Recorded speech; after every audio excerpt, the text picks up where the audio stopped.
Good morning to everyone. God is good and God is great. And I just want to share with you what I believe the Lord has laid on my heart. And I have prepared it to hope that it would reach all listening, everyone, and it's something you will gain from it. All that I might say, you might not agree with, you might not be able to help you, but what is able to help you, I hope that you'll be able to use it and it will be used for a better relationship and better relationships, really. I'm dealing with mornings with why conflict, why do we have conflict and how to avoid it, or in other words, how to shun it, how not to get into conflict.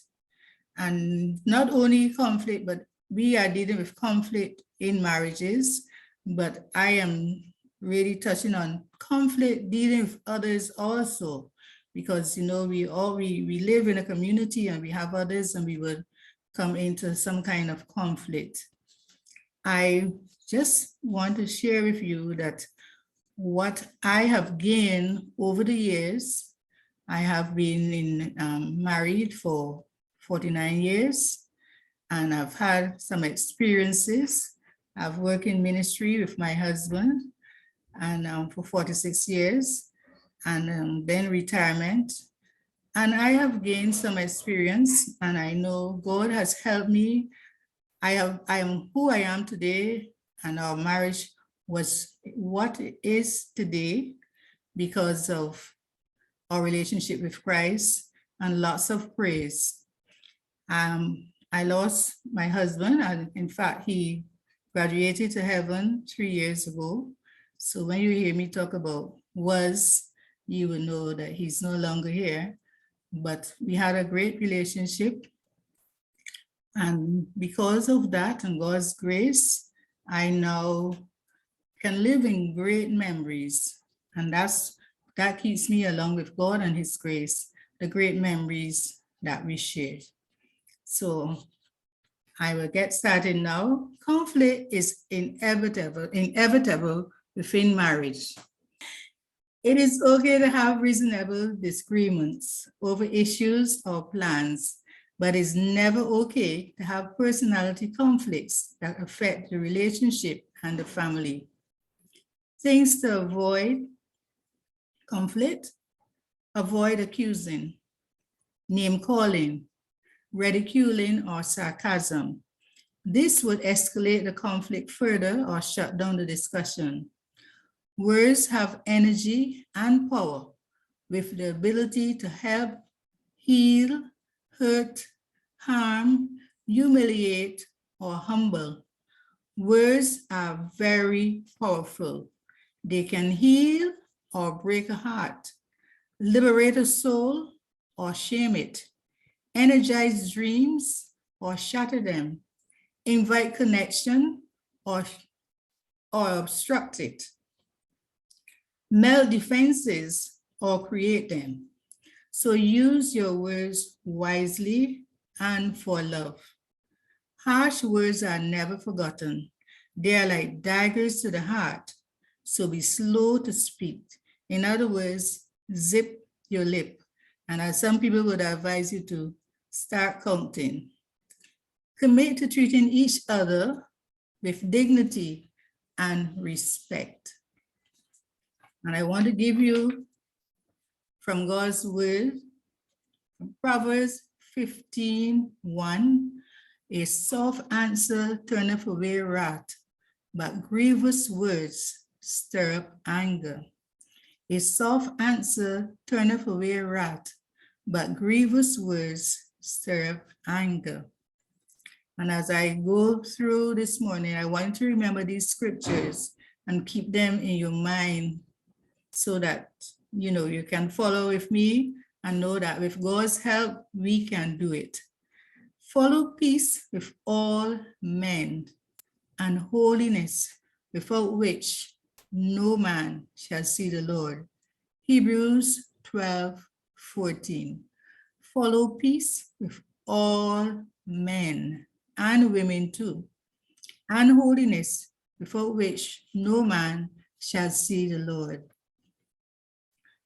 Matthew 5:9, blessed are the peacemakers, for they shall be called the children of God.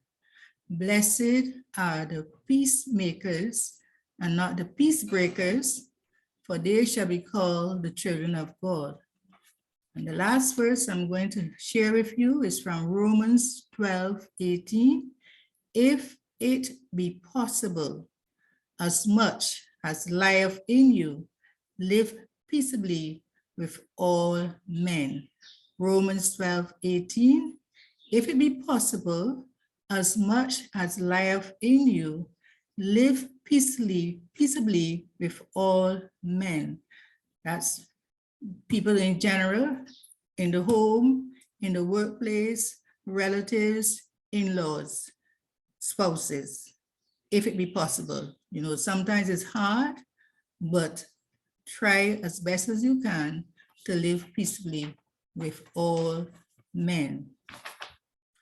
I say it is, you know, it is not worth it if you allow someone to allow you not to reach heaven. You know, because you get so uptight and so vexed and so angry, so irritated that you get, you know, you miss it because you can't serve the Lord as how you will want to. And in the end, you might backslide and then you might miss it. You might not reach heaven. And then even if you're not living well with your spouse and you should lose him, how are you going to feel? I always be living in a life after in regrets. If I had only done this, maybe he would have been still around. Even with you, if you are a strifeful person, you know, you don't try to shun arguments. You always want to be in the argument. And eventually you become very stressed out. You get sick, you might pass away, or you might be sick for some time, and you leave this earth and you leave that spouse to take care of those beautiful children that you might have. Would it be really worth it? So let's think about that. As I said, plenty praise. Pray without ceasing. That is what I had to do. That is what I had to do. And you might hear me talking a lot about my husband, but it's because of my experiences that I can share with you some of what I have gone through and what has helped me. So I cannot share another person's experience. I can share mine. So you will forgive me if you feel that I'm talking too much about my relationship with my husband, but that is the experience that I know. And I know I grew up in a home where there was peace. I was in a happy home, and my mother, she was one who would always tell us, shun the very appearance of evil. It takes two to make a quarrel. Live peaceably with your friend, with your spouse. Live peaceably with your siblings. Don't get into fights. You know, if you can walk away, do it. And you know, this resonated with me, and it always with me, and I always wanted to have a peaceful home. And you know, when you're in your home, I always say a lot of the tone in your home depends on the wife. Since you are the mother giver, you're the one that gives the support to the entire family, the children, all of that. And if you, even on mornings as you wake, you know, you awake in the right frame of mind, you have your music on, whether on the radio, on your phone, or whatever, you set the whole tone for the home. And you know, even if, as we will say, the enemy comes and he wants to steal your joy, you have that peace in your heart, and you're trying to make it through the day without having to get back into any kind of quarrel. It's sometimes it's very hard. As I go on, I'll be going on now to tell you about the temperaments and the love languages. These are books that we have read together, and then we have discussed them together, and it helped us a great deal, a great deal. So some of you, or most of you, will know about the 4 temperaments, but even if you know, I will remind you today, because lots of arguments come about because we don't understand that my spouse has a different temperament. My temperament is different, his is different. And so we have to be able to make it work. So the first temperament is a sanguine, very sociable person, friendly, enjoys companionship. The sanguine, very sociable, friendly, and enjoys companionship. Always want to have people around this person. Melancholic, the analytical person, and likes to examine facts and information in a very careful way, very thorough and accurate. The choleric, quick thinking, influential, competitive, independent. The phlegmatic, relaxed and peaceful, more or less always in a constant mood. And sometimes you will wonder, well, how is it that this person is so different and I'm so different? Because you have 2 different temperaments and you have to be able to work through it. Lots of discussion and trying to understand each other in order to avoid a conflict in your relationships. Most people have one prominent one, predominant one, and one secondary one. Now the 5 love language book is written by Gary Chapman. He is a pastor, he is a pastor and counselor. And this helped me so very much to get to understand what was my love language and the way I wanted to be loved. Recently, I learned that there are 2 more languages, love languages, and I'll give you all 7 that I have discovered. The first one is words of affirmation. Any spoken or written words that affirm, support, uplift, and positively emphasize with another person. They want to hear you say precisely what you appreciate about them.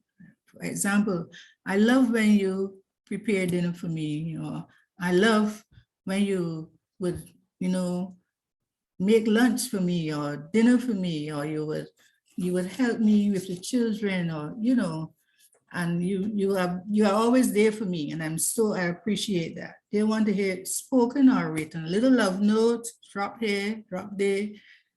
They're like that. Words of affirmation, acts of service, helping in any way. And this is my love language. Helping in any, for example, cleaning, washing dishes, helping clean the car, whatever. Acts of service, gifts. And those who have this one, receiving gifts, any type of gifts, big gifts, small gifts, expensive gifts, inexpensive gifts, whatever. That is your language, your love language. That is what makes you happy. And most times, spouses, and I dare say, maybe most men, I don't want to be so presumptuous to say that, but most of the time you find it's easy to just buy a gift and give you. And that's not really your language. Recently, I was speaking with a young lady. When they got married, I gave them the book, The 5 Love Languages, and they read it. But she tried to do what she know her husband's love language was, and she tried to speak it, but he would always give her gifts. Gifts all the time, gifts all the time. Last year, she came to me. She said, Sister Quimby, after 18 years of marriage, My husband has now understood my love language. He's always giving me gifts, or he's always inviting somebody to celebrate my birthday with me, and that's not my language. I prefer to spend time with him, just the two of us alone, just the two of us alone, spending time together. That is how I feel love. After 18 years, and then also she was wearing a red dress. She said, and you see this red dress? He gave this to me, and I don't even like red. I'm just wearing it because I want to please him. So sometimes you don't understand the love languages, and so we can miss them out. Quality time, undivided, dedicated time spent with the person. Physical touch, holding hands, hugging, kissing, massaging, in any which way, their language is the touch. Communication, this is dialogue. Talk, talk, talk. Discuss things with your spouse. Maybe over the years, since you were married, sometimes you hear spouses say, I don't know what happened to my wife. I don't know what happened to my husband. He's not the same person I married. It's so different and whatnot. But if we talk, you have dialogue, you're able to tell them how you feel and be able to work through whatever you all might be going through. And maybe sometimes we feel that our spouse has changed, but maybe you have changed. Maybe you're working now. Maybe you have children. Maybe you're studying. You're trying to see about the home, the spouse, and everything. And things have changed. See, maybe they're having a tough time on the job, have been traveling, all of that. Maybe you have changed. So if you have dialogue, and remember, when you're having dialogue, you have to choose the time, the right time. Choose the right time to have this dialogue, right? And the last one is expression of affection and love. And I guess you can understand that one clearly. And know how you were raised, and misunderstanding of these temperaments cause a lot of friction in the relationships. So as I said, understand your spouse, know your spouse's favorite color, know the food it likes best, the shoe size, know what it doesn't like. I've heard husbands talk about they don't like their wives, even the wigs that they might put on the mannequin head. They don't like to see that, So many little things that there's some things that we can do to help, because it's not that they are really looking for a fight, but it's just how they feel. I know in my case, my husband smelled, and somehow I would always be polishing my nails at night. And everything is finished during the day, and I am going to be polishing at night. He couldn't take the smell. And I just couldn't understand, but what about it that you don't like? And then my daughter said, Mommy, I don't like the smell of nail polish neither. I said, oh, I don't really see anything, but I decided, okay, I will make sure I polish my nails when he's not at home. End of story. No quarrel, no fight, no problem. I will do that to please you because you're trying to please me also. All right. So let us listen to our spouses. Let us read good material, maybe some good movie, can sit together and discuss it after. I used to watch Divorce Court, and I would still watch it at times. And I got my husband to watch Divorce Court with me because he would see me watching and I would be talking and so on. And he said, why is it that you're always watching Divorce? I said, well, just sit with me and you will see why I'm trying to be a better wife to make you happy. So come, You come and watch it with me and you will see. And he came, sometimes I'm not there when it started. He will be calling me to come and watch it. I also told him, you know, you can learn some things when you're doing counseling from watching divorce court. And you will also see that some of these issues and things that really irritate us, it's not you alone. Many others are going through the same thing. So let's be patient. Let's push, pray until something happens, persevere until something happens, be patient until something happens, and laugh a lot. Some things you could just laugh it off. It's no big thing, you know. Now I'm going to dealing with some irritants that cause conflict. Intimacy. And I think this is a big one.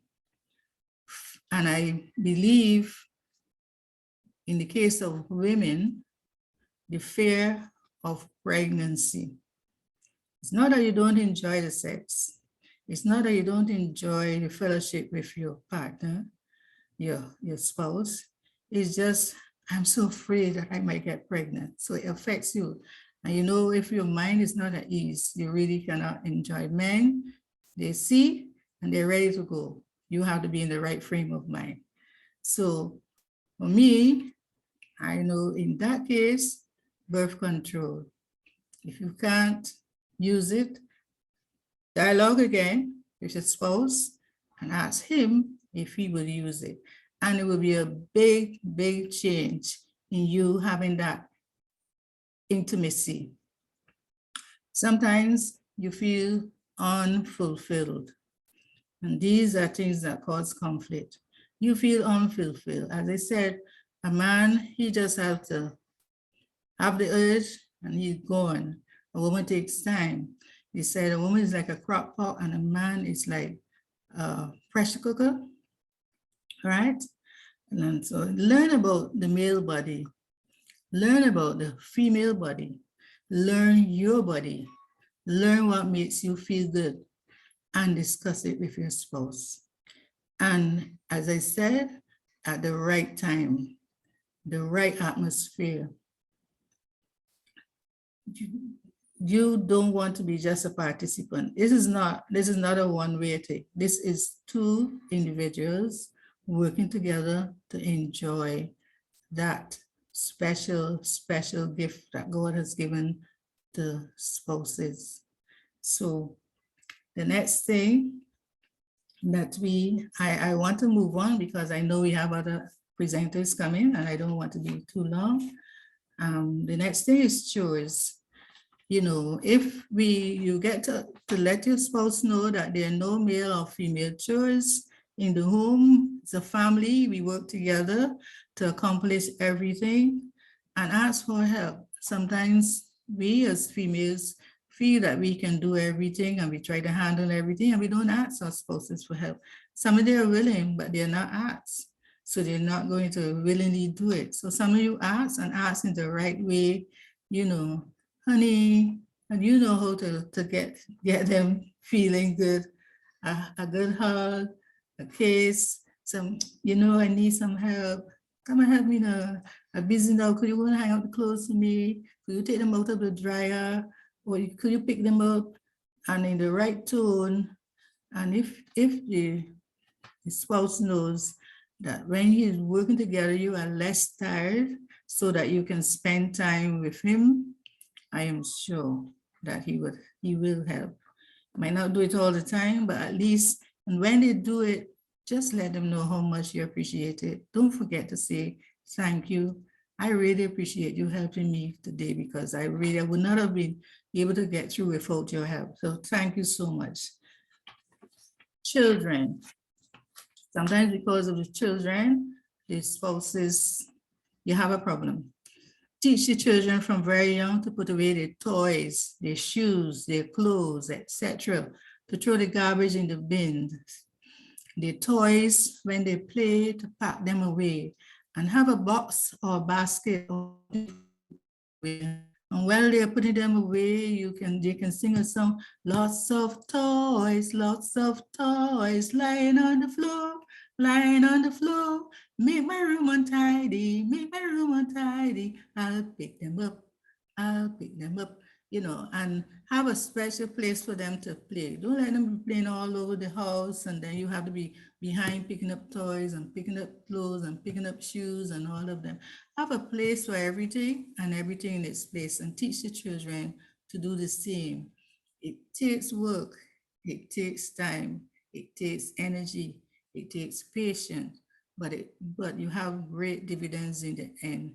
You're less tired, you have time for yourself, time for your spouse, time for the same children. If you have all of them from small helping you, the shoes, have a shoe stand or a basket where they know, here is where I put my shoes. As I come in, I take my shoes off. I put them there and they stay there until I'm ready to put them on again. So you don't have to be behind them, picking up, putting it up all the time. And then they cause conflict with the children. The clothes, when you clothes are washed or you're taking them from the dryer, have a basket for them. If you don't want to put them in the cupboards all the time or in drawers, a basket.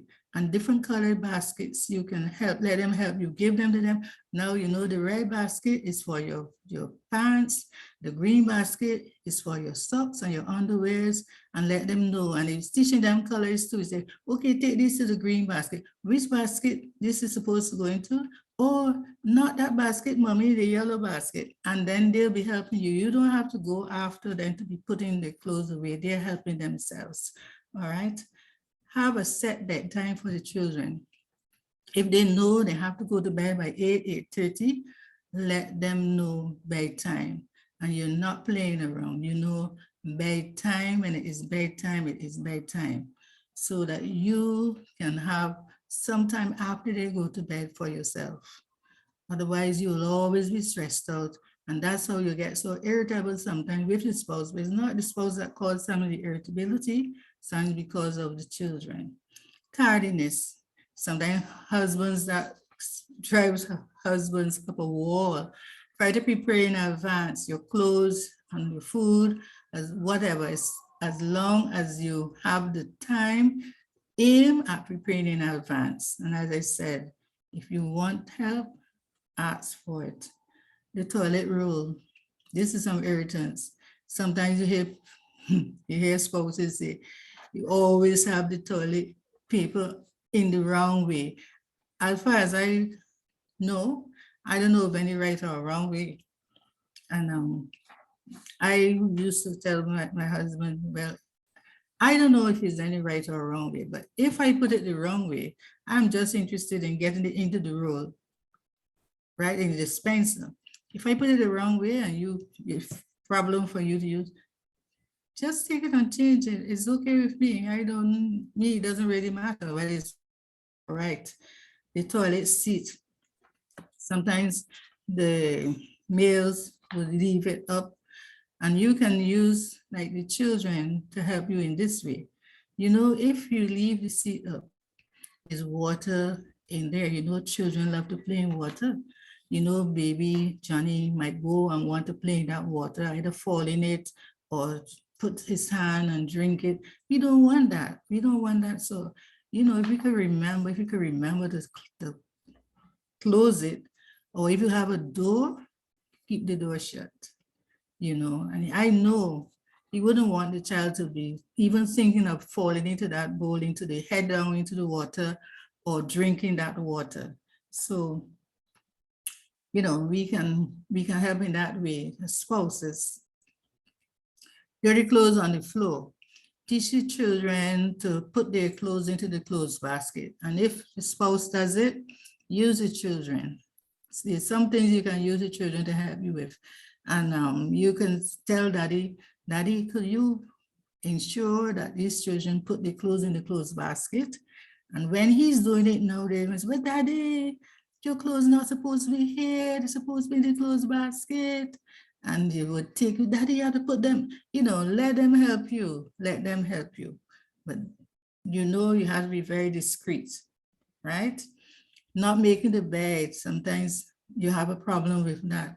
I have discovered over the years, having a fitted sheet helps, because the flat sheet, I know my husband would turn, when he turned half of the sheet off of the bed. So I started using my fitted sheets, just put a quilt on. In those days, it was bedspread, and that's it. You don't have to be worried about fitting all the time. Sometimes if this is another irritant, sometimes empty juice bottles or water bottles using and leaving them empty, just give everybody a bottle, especially your spouse. His own bottle, his own mug. When he drinks his juice, that is his. When he drinks his water, leave it empty, that is his. All right. I'm coming to the end quickly. Spending time together and enjoying it together is very important. So take a day off together. If you can get a babysitter or a school day, take a day from work. The children who go to school, the spouse take a day from work, you take a day from work, you set the atmosphere, you have scented candles, you have music, you can watch your wedding videos, your wedding pics. That day is a day for the two of you. Tell the neighbors, I am taking today off. I don't want any disturbances if there's a custom coming over. If you know you have a family members who call you every day, your mom or dad, tell them my phone will be off today. I will be all right. Don't worry about me. I will be safe. I'm just taking the day off. And you spend that time together. All right. On this day, you're going to discuss important things and areas in your relationship that will help improve your relationships. You're going to you can spend a day in bed, take a bath together, go back, you can watch a movie together, then discuss it, whatever, but that's your day together. And you'll see a big, big change. All of these irritants that cause conflict, we can avoid if we learn.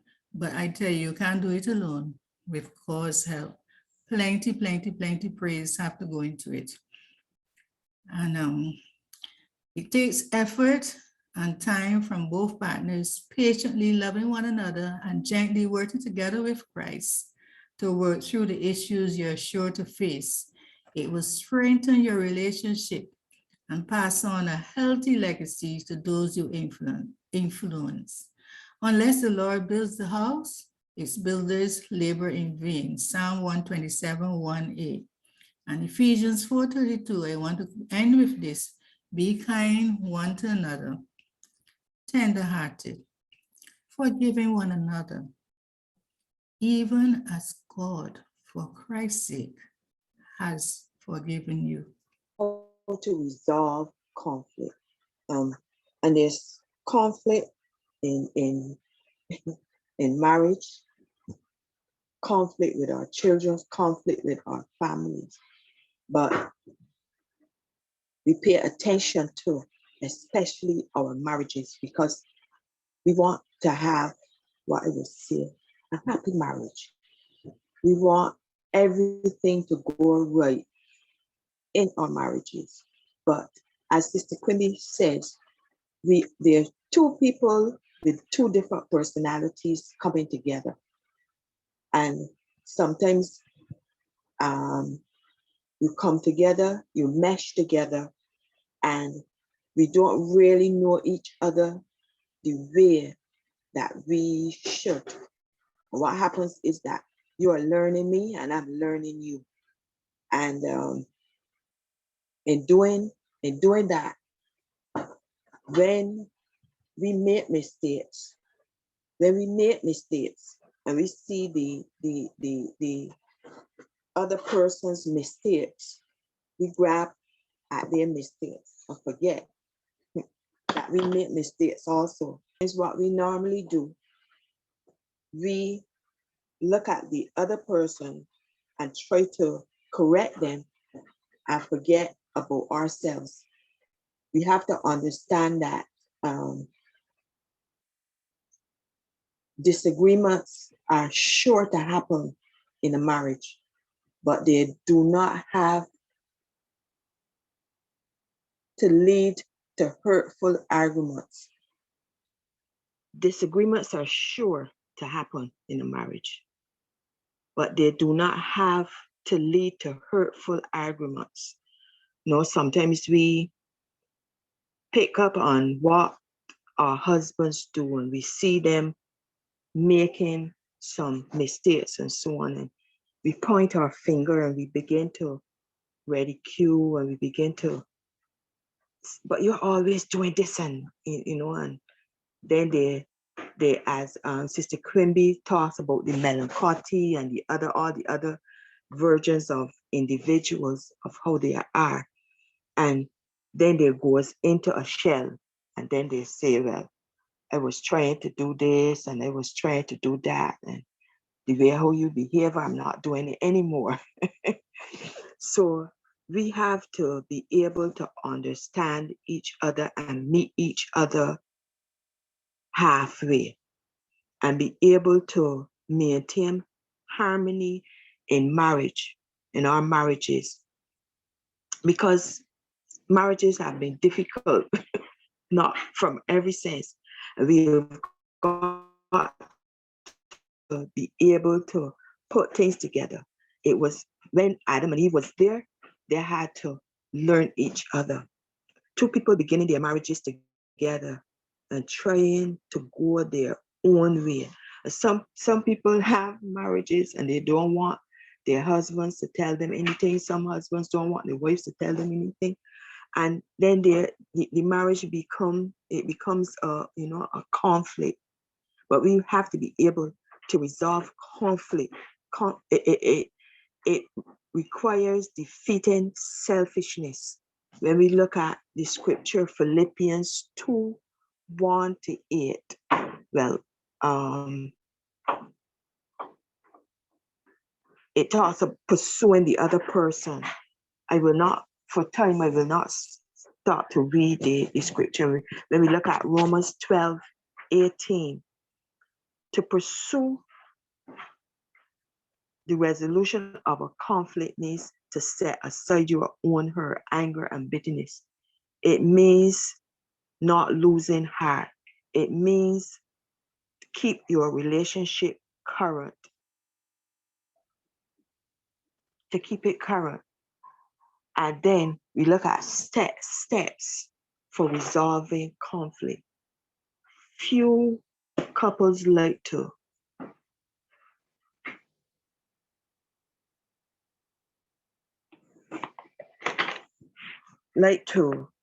admit it, but conflict is common in all marriages.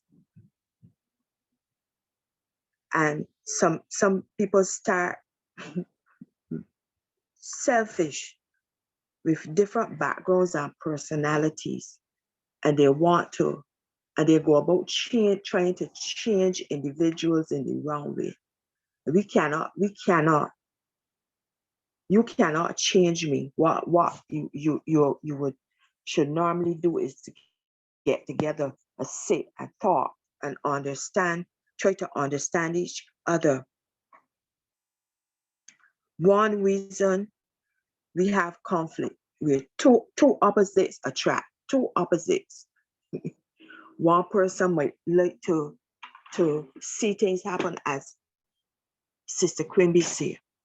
Another person, sometimes you might have a husband that does not like going in the kitchen. Sometimes you might like a husband that don't like touching clothes. Say like putting the clothes, helping you put the clothes on. And then what you have to do is to try to work it out and try to the place where they want to work along. You let them do what they want to do. And then sometimes, as Sister Quimby said, you gradually lure them into, and sometimes they want you to do something and you don't like doing it. Like Sister Quimby said, I started watching Divorce Court. I never invited my husband to watch it because I know my husband will sit down and watch the animal thing, the whole, and that detests me. I don't like to see the animals fighting and killing each other. And he would sit down and enjoy that. And Now he watches the divorce court more than I do. He sits and he will sit down and he will watch that and all sorts of things. So what we have to do is to be able to understand each other. And sometimes, as we oftentimes say, there are certain things that are happening in the relationship and we don't understand. And like go back to Sister Quimby, she said that the lady said her husband gave her a red dress and she does not like red. And sometimes what we have to do is to sit down and let the husband know, well, look, this is what I like. This is what I don't like. And you pass it over to them in a nice way and say, well, look, I just don't like orange, you know. I don't like orange clothes. What colors do you like? You sit and try to form conversation with one another. Have some alone time. Sometimes we are so busy doing this and busy doing that, and our husbands are always want our attention. Sometimes your husband is always at work, always at work, always at work, and you want to grab his attention. Sometimes you want him to come and spend time with you. But his intention is, I want to provide for my family and all these other things. So we have to know how to mesh with each other, how to help each other along the way. I remember growing up, I had my children, and if I wanted to discuss anything with my husband, I would make sure that the children everybody's asleep. And then I would me and my husband would discuss what we have to discuss, and I would turn the radio on and we would discuss what we have to discuss. And let me give you an instance. When my son got married, he and his wife had their first quarrel. And their first thing, he called me, Mommy, something wrong here. Something is wrong here. I never hear you and Daddy quarreling yet. And me and my wife quarreling, and it's something wrong. Mommy, tell me what to do. I said, well, it is normal. It is natural. It will happen. I said, your daddy was the type of person, he does not like conflict. He does not like anything. He would try to resolve everything quickly and get, okay, so this, and that. So I tell him, if you are having a quarrel, nothing is wrong. Nothing is wrong. Just sit and try to resolve it and everything. So we as couples, we as married couples, find a good time to talk. Talk with your spouse when both are well rested and able to focus. Don't try to solve problems when you are distracted. For instance, if your spouse had just come home from work, give them time to unwind. And you know, some persons have a problem or something gone wrong, and the husband is at work and they're working. You take up the telephone and you call, look, this thing is happening and this, and I want to know this, and it is not good. It is not good. Those things are not wholesome for either individual. Wait until there's a set time for every possible thing. So I hope that this would do you good. And that is what I would say for now, because Sister Quimby gave us a good piece, and this is my bit to help anyone that would hold on to this. God bless you. My name is Mary Pearl Flores. I was born on the 7th of July, 1950, and I am 72 years old. On the 28th of March, 2005, I got baptized, and I thank God for making and showing me the way. Thank you, Jesus. Our topic for this morning is how to resolve conflicts. Is anyone among us who haven't been through this? The meaning of conflict is having disagreement to something or things. And we have to find a way to be at ease and at peace with each other. So we need to find how to resolve it. Resolving means finding solution to the problem, and that's not easy all the time.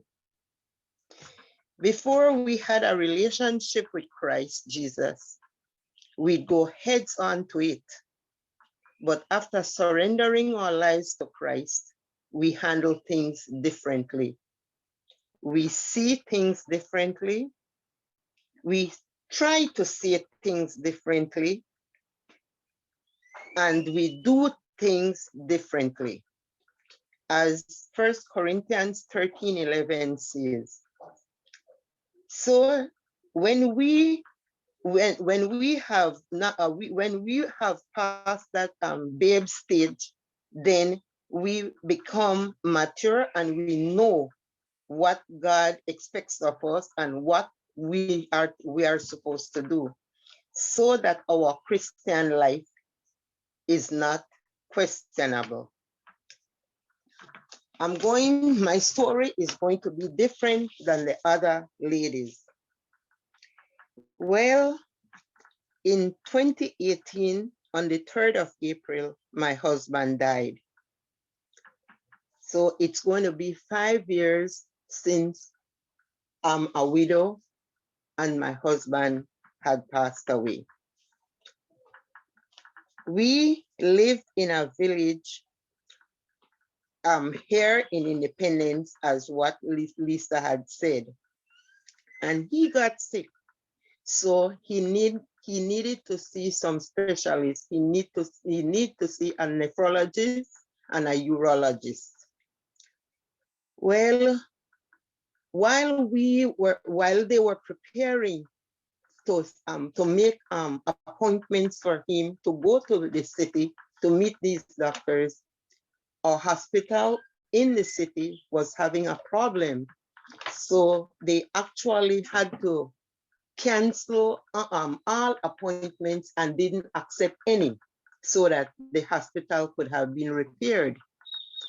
It so happened that a friend of mine, a neighbor, was going to Belmopan, but her husband was going to Belize City to do his dialysis, because he does dialysis 3 times in a week, and he has to go from here in Independence to Belize City.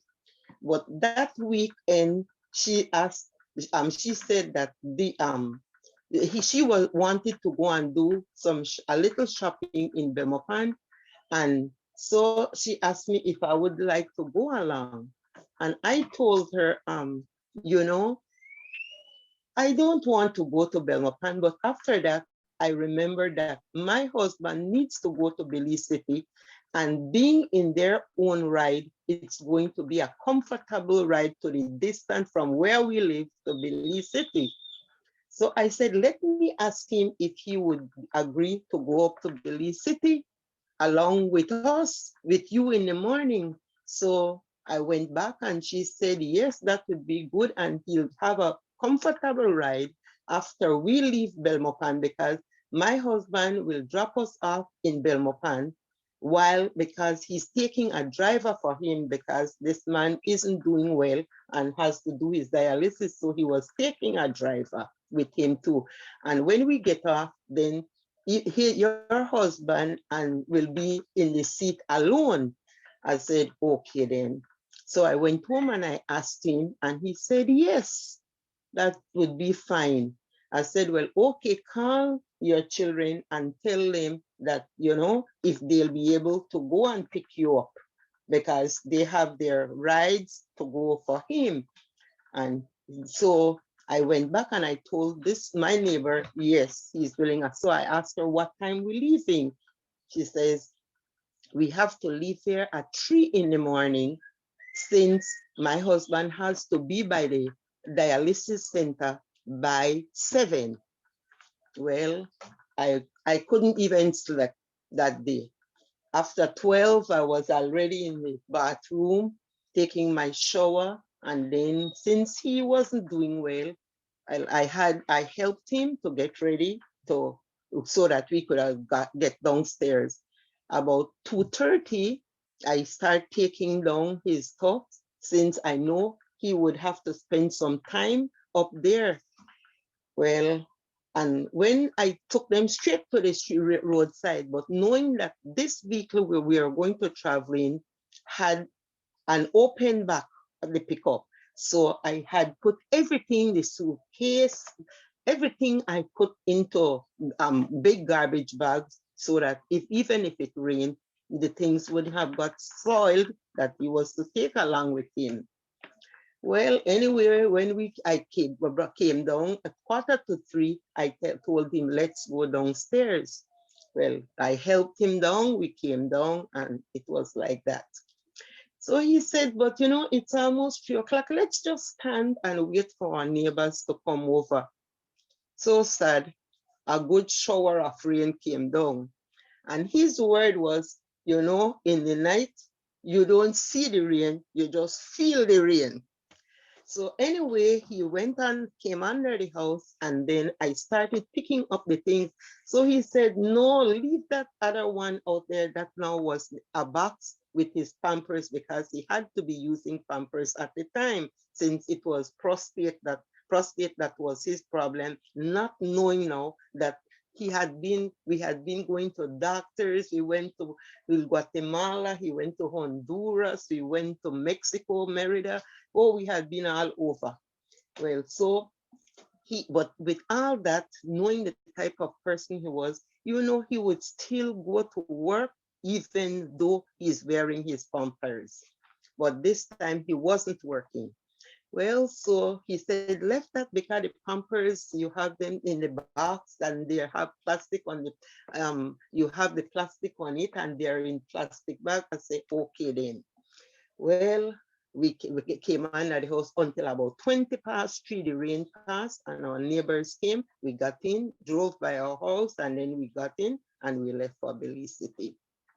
When he got to Belize City, well, so we came off at Belmopan. That's the first city that is closest to our village, and they went on to Belize City. Well, so we came home that evening, or got home until about 8 the night we got back from Belmopan. So I called and then he said, yes, everything is okay. So he said, I'll have to start my journey tomorrow at 7. I said, okay then. Well, he said, so I said, but how are you going to do it? He said, it's so good that the doctor that is the nephrologist is also a urologist. I said, oh man, God is so good. Well, it was like that. The Saturday, well, I know he would have been with the doctor. So I started calling from about after 2, thinking that he would have been free by then. Well, it wasn't until about after 5 that he called and he told me like this, so he said, I find a lot of missed calls. I say, yes, because I wanted to know what's going on with you. He said, well, honey, your husband isn't the same. I have a catheter on now. I'm to go back to the doctor the 6th of April. I said, and that was now the 23rd, that was the 24th of March. So I said, that's okay, man, because when you go back to the doctor, they're going to take the catheter off. And then he said, then I'll have to go back the end of April for them to do a biopsy to send it out to see what's going on with me. I said, okay, God is good. He's going to take care of that. Well, make long story short, my ladies, my sisters, it was the 3rd of April. So every day we'd be checking, I'll be checking on him, he'll be checking on me, and like that. The 3rd of April, about after 4 that evening, he called And he said, you know, honey, come and see your husband. I say, okay. He said, because I'm tired. I can't take the the tearing down of my body anymore. And I've made up my mind to die. I said, what? He said, yes. I said, so when you want me to come? He said, come as soon as possible, because I've made up my mind to die. So come and see your husband before he dies. I said, this man. So I was sitting at the same neighbor since I'm all alone now. I'm a grown woman, and you know, and so my neighbor was listening because I had the phone with that speaker on. So Delcy just sat there and she watching me, you know. And after we got off the call now, she said, what's wrong with Mr. Rivers? I said, girl, I don't know what's wrong with that man, you know. So I said, but I'm going home so that I can prepare to go and look for him tomorrow. I'll catch a bus to go down there. Well, I went home and, you know, started nothing much to do because I'm all alone. And I just started just doing little things. And before I would have taken a shower to take a bath.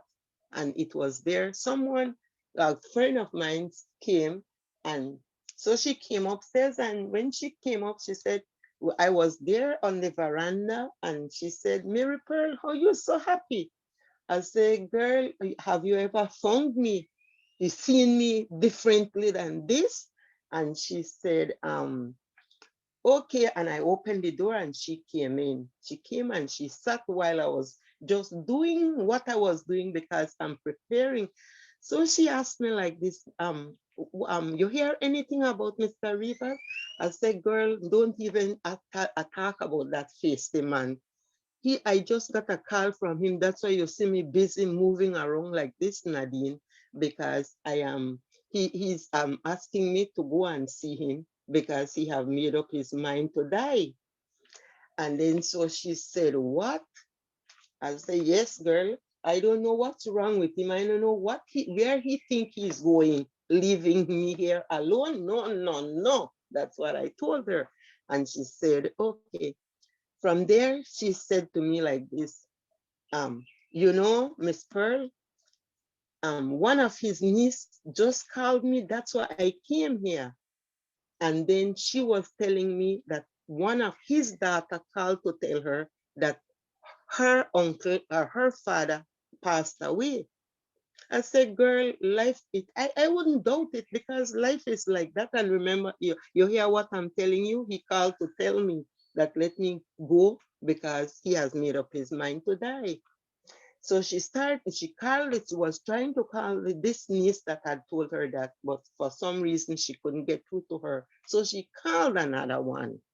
And when she called this other niece, the niece, so they were talking, she just conversed with her. And in the midst of the conversation, this niece told her, only because my cousin called to tell me that my uncle passed away.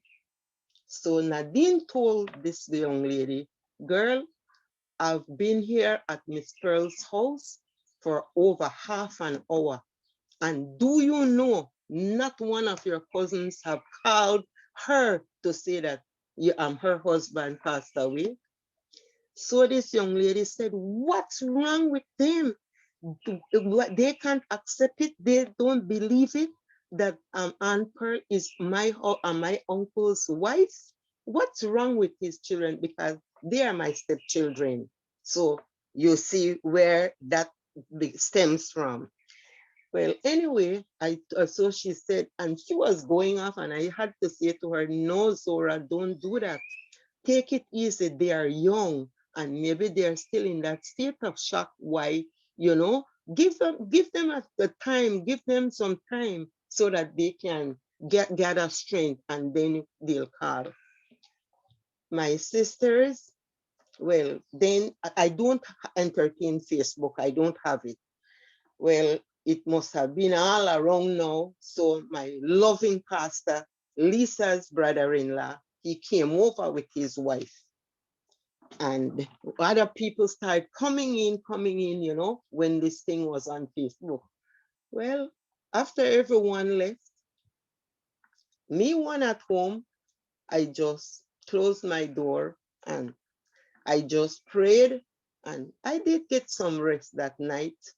But every time I'd wake up, I just, keep waiting and waiting to see what would have been his children reaction.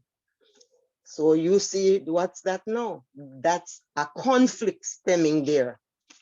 Well, anyway, the Thursday again, my pastor came and he said to me like this, you know what happened, Sister Pearl?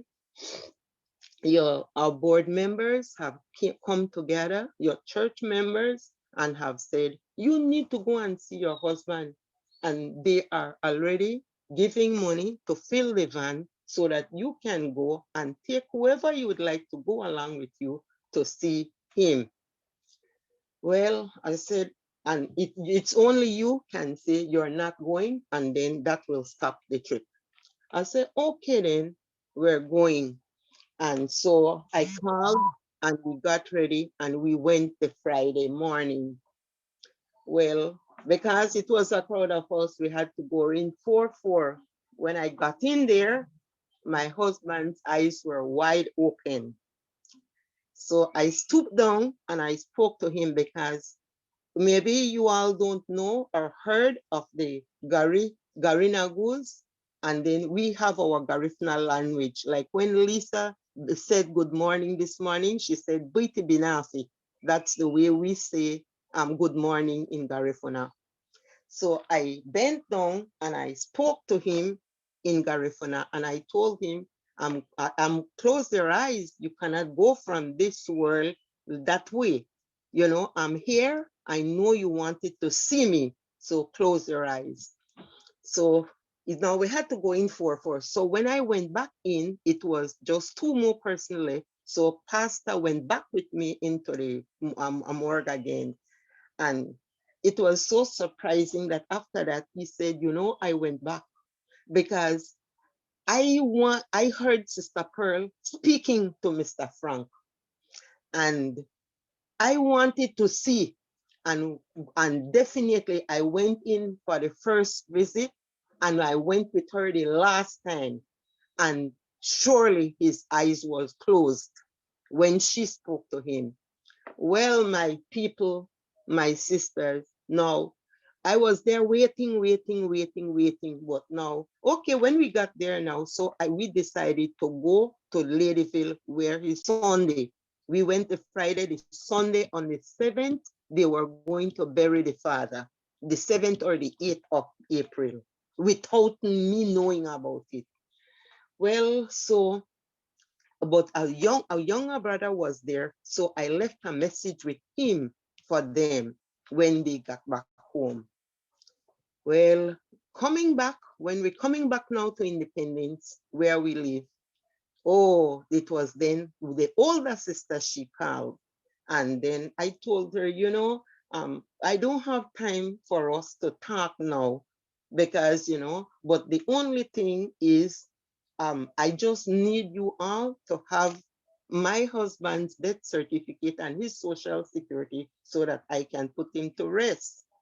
Well, since they had made their tomb to bury their father, they had their funeral arrangement, everything was ready and prepared.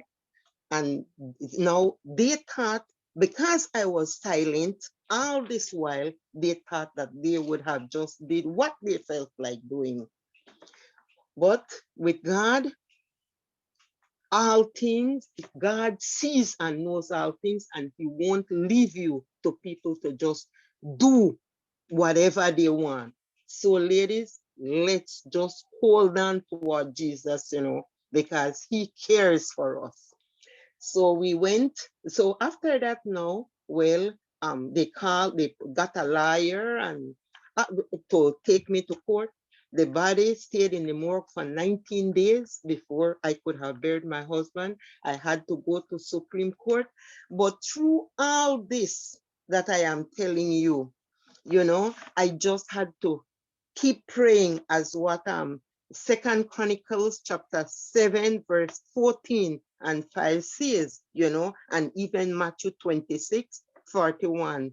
These verses tells us we need to pray, because that is, even our Lord did that, even him had to do that. And then that's why he asked us to pray without ceasing. 1 Thessalonians 5, 16 and 18. So we need to just keep our lives focused on Christ. And while I was going through this time, the same Sunday, that 7th, when they had planned to bury my husband, I was up doing devotion that morning, and it was then that how the Lord took me. He said, I don't want you to be fighting this. Don't do it. Leave this to me. And he took me to Judges. He took me to Judges chapter 9, chapter 7. Yes, he took me to Judges chapter 7. And after reading, I gathered strength. After reading that, I gathered strength. So when I was summoned to go to court in Belize City, now I got this, they called me and told me that I was summoned to go to court on the 19th. That was the 18th. I was by this neighbor's house when the call came through. And so I just called my pastor, and so I went up for this case the day in Belize City. And when I got there, the attorney came to me and he asked me, he told me, your husband's children have me for their liar. Who is your liar? I don't have any. I don't need any. Another liar came again, and he asked, who is your husband's children liar is Mr. Elrington? And then who is your, I told them that other liar, Norman Rodriguez was his name. I don't have any. He said, you won't get one. I say, I don't need any. And Mrs. Bradley, another attorney, asked me the same. 3 of them asked me, who is my liar? And if I don't intend to get one, I told them, I don't have any and I don't need any. And sisters, God is good. As I had told their liar, I take their money, but my rights, I am not giving to you. Safe trip. So you can have their money because they have it to give away, but my rights, I am not giving it to you, because then you're a Belizean, I am a Belizean. They are his children, I am his wife, and it was me who made preparation for him so that he could have gone up there to see the doctor. Well, it was like that. So after that, now when I came home, well, after the case was over, I came home with his death certificate and his social security, so that I could have buried him here in Independence, because it's because of him I am here. He was the reason why I came up here. So then he got buried here. And so I made the children known that, oh, we were going to bury him this Sunday. And it was like that. So, on your own, you cannot handle certain things. But with Christ, Jesus in our life, we can do so many things, because we don't even have to do anything, because he'll do it for us. So ladies, that's what I have to share. And then, I hope, because we don't have to be fighting. Prayers do a lot of things, and God sees and knows all things. Nothing is hid from him. So thanks for listening. And that's what I, came up with, that I need to share that with you all, because this world we're living in, we are here today and gone tomorrow, and we never know what comes after.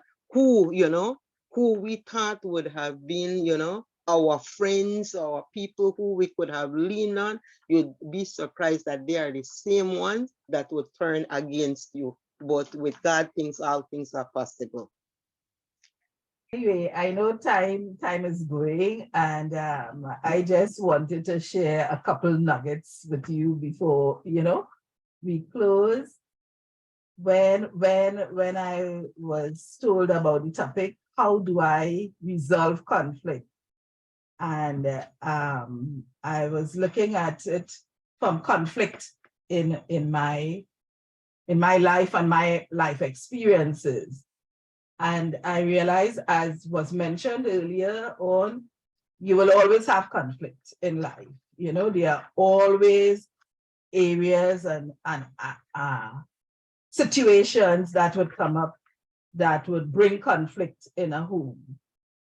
When you first get together as a couple, when you're raising children, how to share up the housework, how to spend the money, dealing with that, moving probably to a different home or house, changes that could happen in your financial situations, whatever. But what I realize is that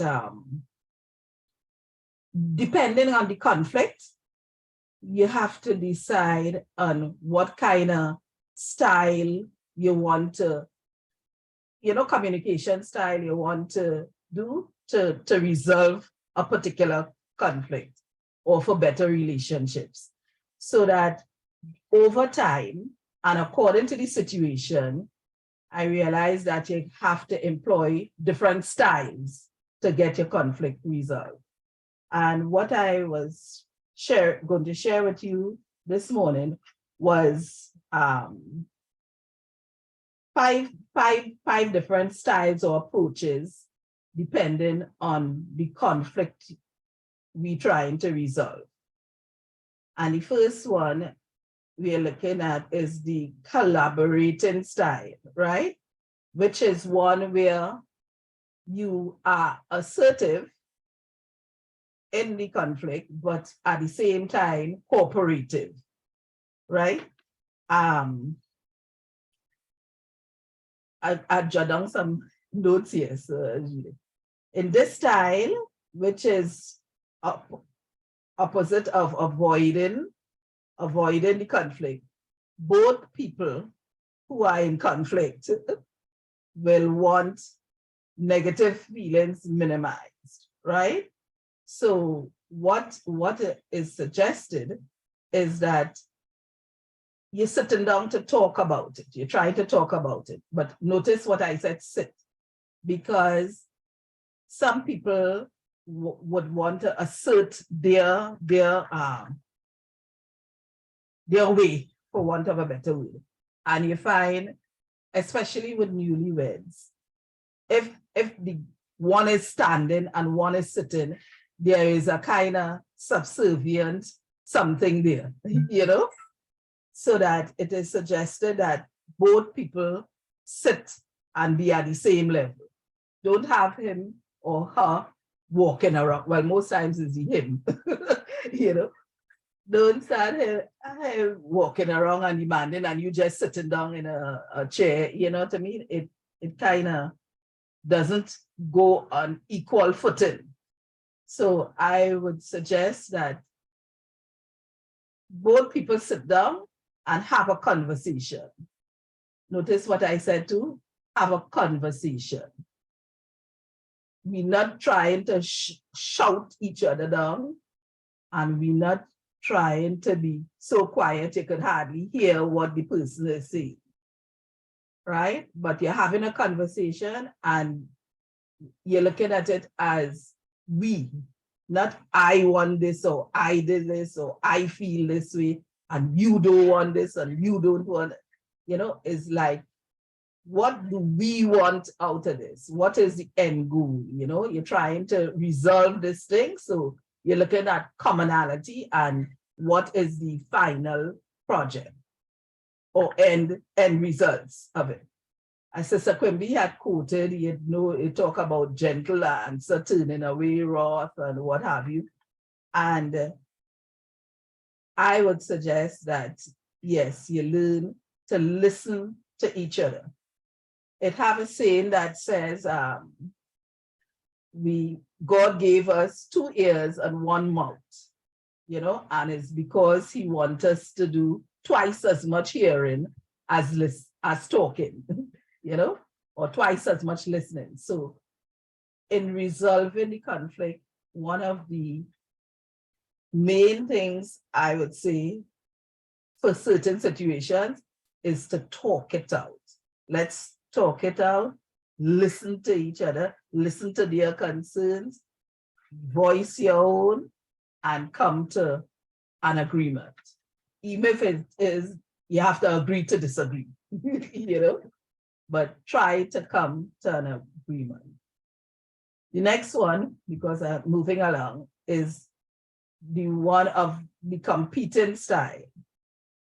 And this is one where you're assertive, yes, but you're not cooperating with the person. And I choose to think of situations, not in my life, because thank God I didn't have that. But I've seen other people where they have sometimes like a difficult mother-in-law, or maybe a meddling, you know, person who want to rule your life or rule you and your spouse's life, you know, control from the outside. And this is a relationship that's supposed to be you and your spouse, and if children are in the picture too. But it's your home, your relationship. So that the thing is, sometimes you have to go into this, what I consider the competing style, where you are assertive in what it is supposed to happen in your home. Your mother-in-law is not your spouse.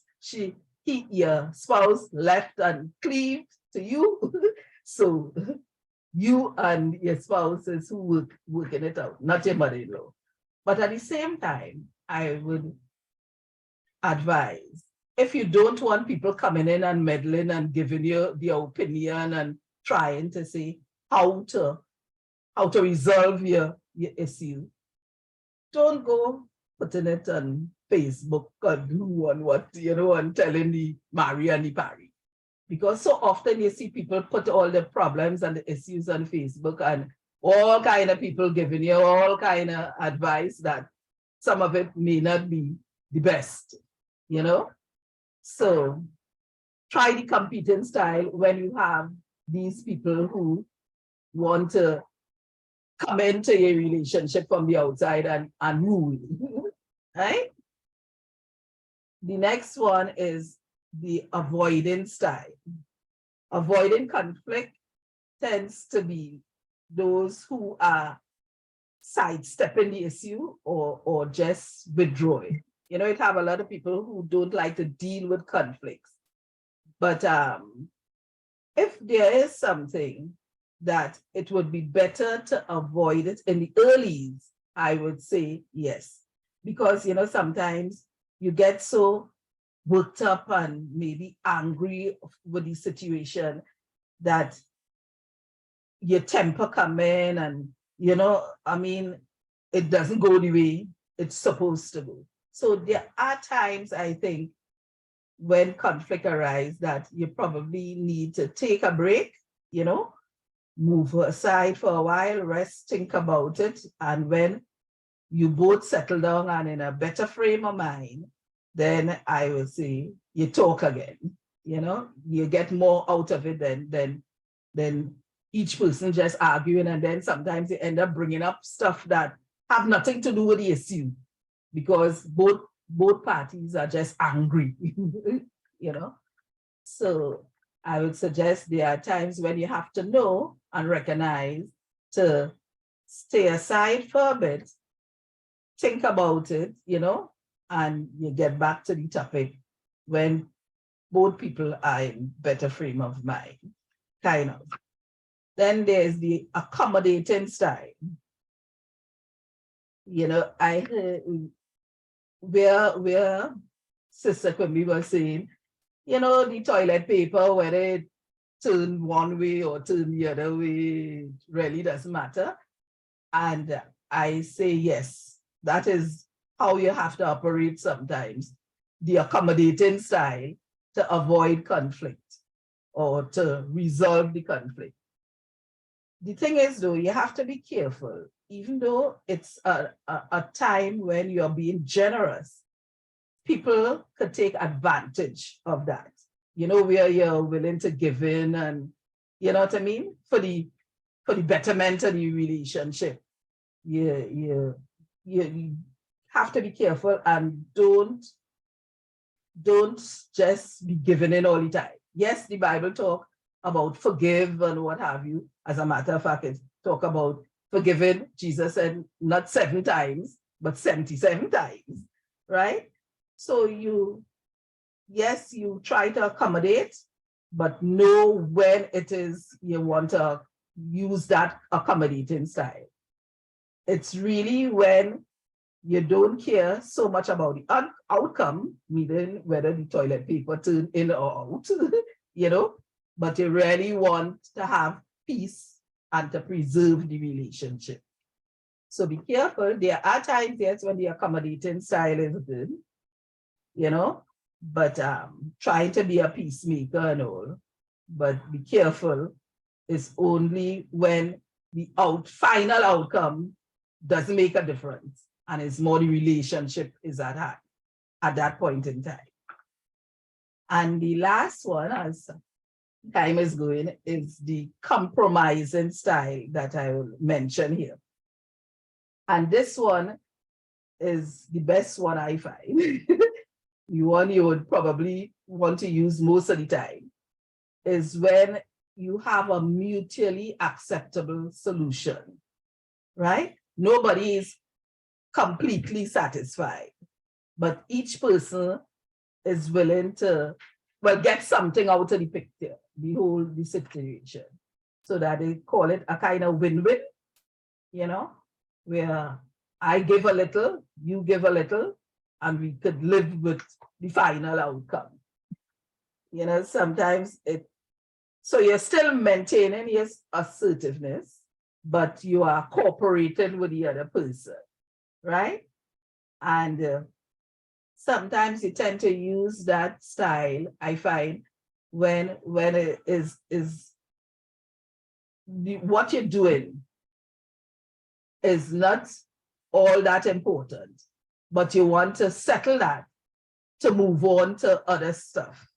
You know, sometimes you go into, I don't know if there's a good example, but you're all going shopping or something, you're going to the mall or something, and you're trying to decide, do we make the groceries first, or do we go to a general goods store, you know, where you want to buy your other little toiletries or what have you. And it's debatable. I've seen it happen in my life, right? Where, okay, which end do we park that? Closer to the grocery or closer to, you know, or which one we go first, you know, kind of thing. And sometimes that could turn out into, you know, a whole, well, I don't like to call it argument, I say discussion, and time is wasted. So compromise, okay, eventually we will go to both places. So, you know, whatever you want to do, we will do. And sometimes because of that, I find my husband, I want to do, he will do. And I will say, well, whatever you want to do, I will do. And even that, to me, waste time. So I just go the first thing, you know. But it does help when certain situations you're willing to give a little or compromise a little, you know. So those are the 5 styles. What I would also mention is in helping to resolve the conflict, as First Peter says, above all, love each other deeply, because love covers a multitude of sins. So once love is in the atmosphere, you'll be willing to own up and take responsibility for your mistakes. As I say, apologize if needed. I know some people do like to apologize, even though they know they wasn't right. But it's good to help resolve the relationship or the situation if you apologize when it is needed. Remember to give your spouse the benefit of the doubt, try seeing it from their point of view. Look for the most peaceful situation, resolution to the problem.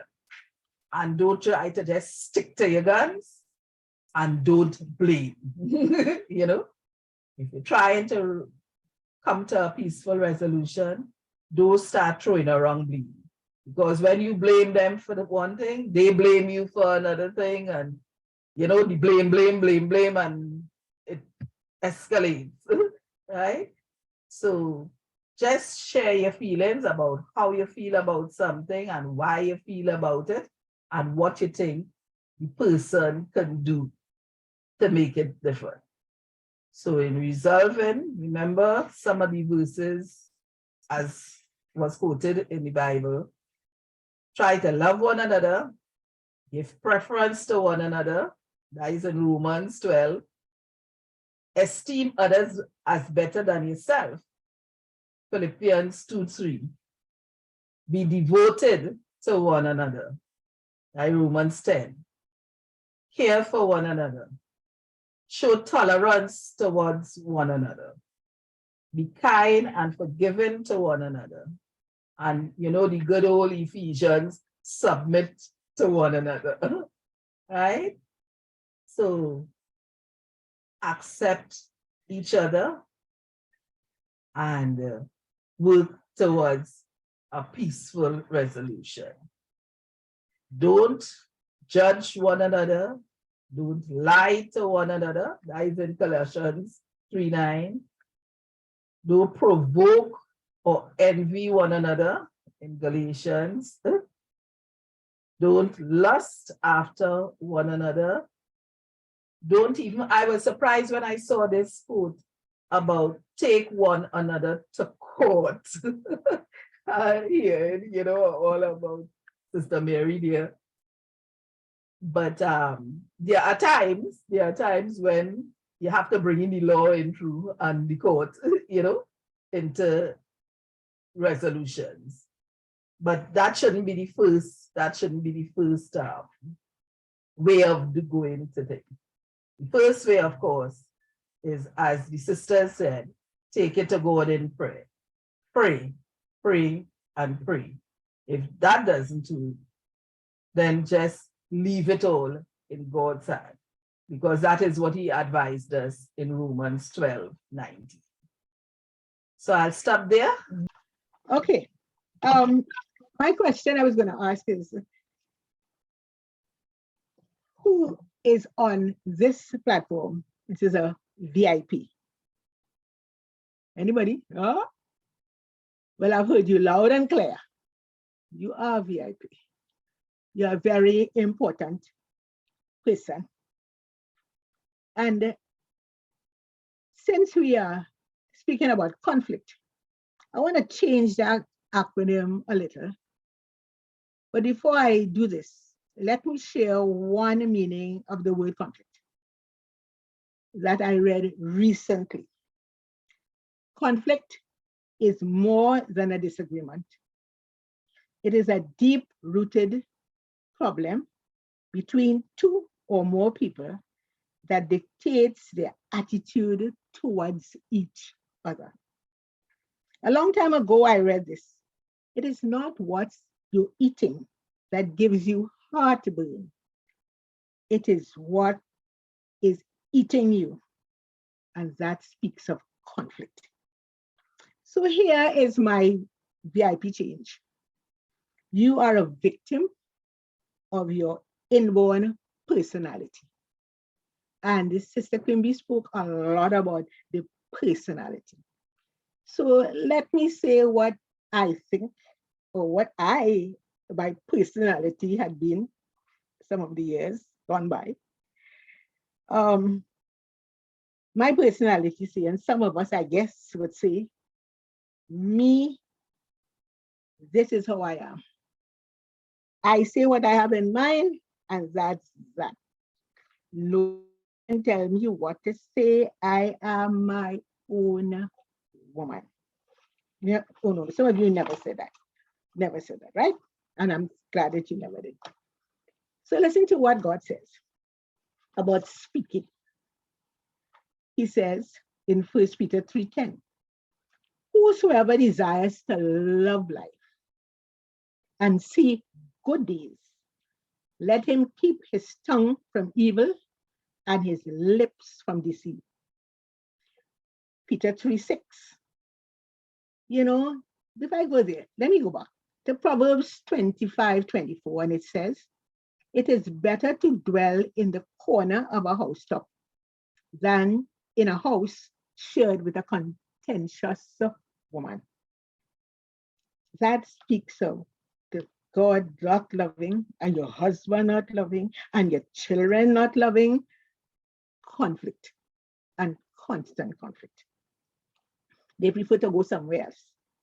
They prefer to walk when they come. They prefer to go out with their friends than to live with the woman who's a contentious one.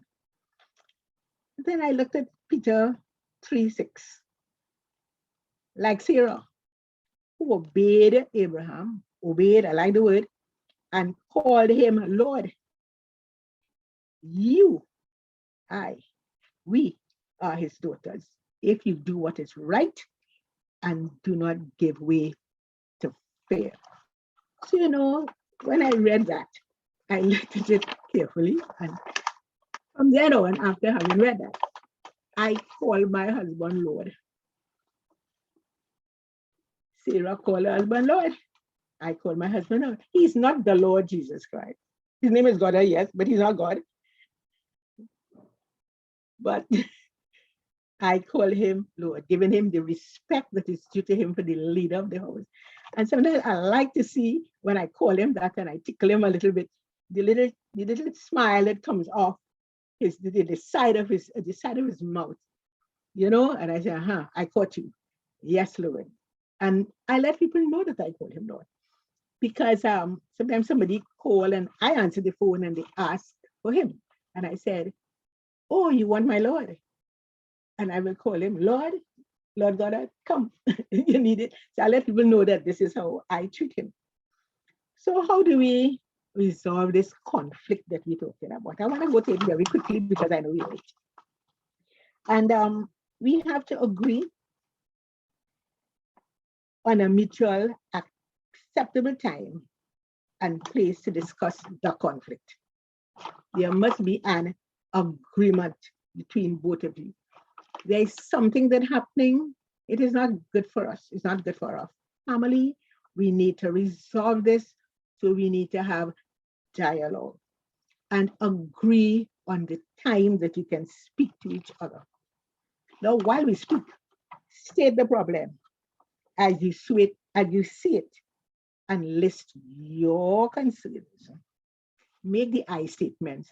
I really did not like it when you, or I know that you did not mean X, Y, Z, but this is how I feel about it. Or, you know, you use the I statements, I, withhold judgment. And tell them you do that because I know you don't like me and you're always doing it, and because you think that I'm your servant, and you think that, you know, we love to speak. Withhold the judgments and the accusations and the absolute statements that you always and you will never. Once I said to my husband, I asked him to do something, or he was doing something that I didn't like too much, and I said, you know you did, and he said, yes, I know, I always, because he had been used to me saying, you're always doing that. So I had to learn to stop using those absolute things, because nobody ever always, and it is a way of accusing them and making them feel uncomfortable. So I move on. So at this point, let your husband have his say. I think I lost out something. Okay, yeah, let your husband have his say and don't overtalk and overspeak and get in his way when he wants to talk. Listen and ask questions. Ask basic questions. Who and what and why. Avoid accusatory why questions. Why you like that? Use your words to restate what you think the other person means. Stick to one conflict at a time. Don't save up your conflict. Don't bank your conflict and then throw them all, because conflicts banked will give you interest, and the interest is not a good interest. So do not bank your conflicts. And I wanted to change the meaning, the VIP meaning, and say within a conflict, you have become the victim of, not the victim of your potential, because God has placed a potential inside you, of your innate potential. And he has placed a potential inside of you that gives you skills, creativity, innovative behavior, some of the things that it takes to help to resolve the conflict in your life. To let your husband know, I really do care about you. To let your children know, I really care about you. Like, I give my children gifts on Children's Day. And I told them that I really love you because you are the ones that made me a mother. Your father did his job, and now you are here as my children. And I always treated them, give them an extra treat on Universal Children's Day. I wrote to him nice notes. I put it in his Bible. I put it on his pillow. I put it where I think he would see it. And you know what? I did not even look for a response, because if he doesn't respond the way I want him to respond, that could bring about serious conflict. So I did not look for any response. And there are times when the VIP changes to you are a victim. What is a victim? Somebody is under the spell of, who is challenged by, who is guided by of your innate potential. So use your potential, your creativity, your innovative behavior to make changes in those moments of conflict. And here we say brainstorm solutions to the conflict that allows everyone to win.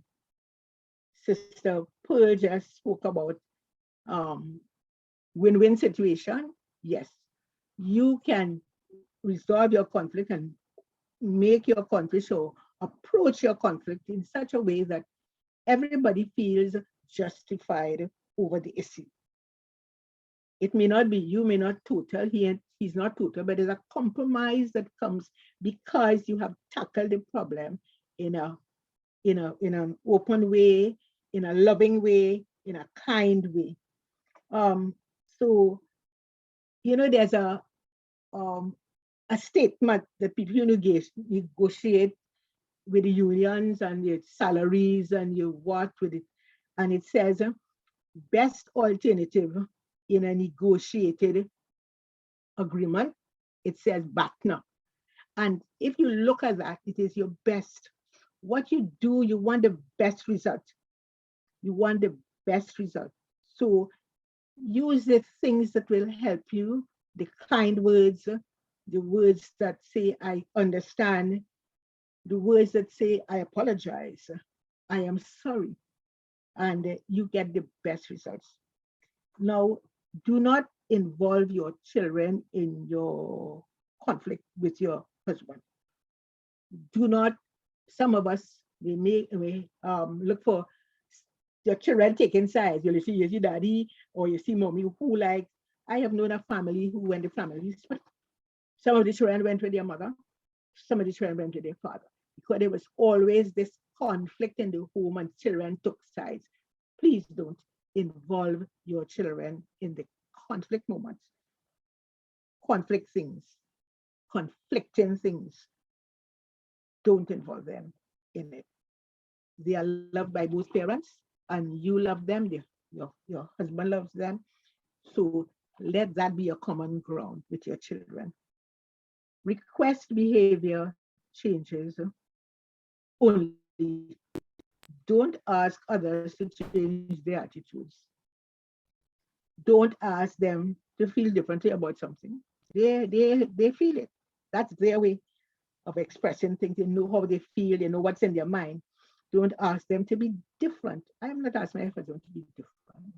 I just want a solution. I just want a coming together to it. That's what it is. And I have to now develop ways to live with who this man that I married 6 years ago, I have learned over time how to deal with things. And I would just say he has learned over time. And I find now that we are older, and I want to talk to you young people. Listen, learn to love that man, learn to resolve your conflict. And you will find life grow sweeter. You know, we used to sing a song in church, sweeter as the days go by, talking about Jesus and his love. Well, that happens to you and your husband. There will always be conflict, but the days will grow sweeter and the years will go sweeter as they pass by. So agree to the best way to resolve your conflict and to a timetable for implementing it. Who will do what and when they will do what. I've left out some things because I'm trying to move along quickly. And I hope that what I am saying makes sense to you.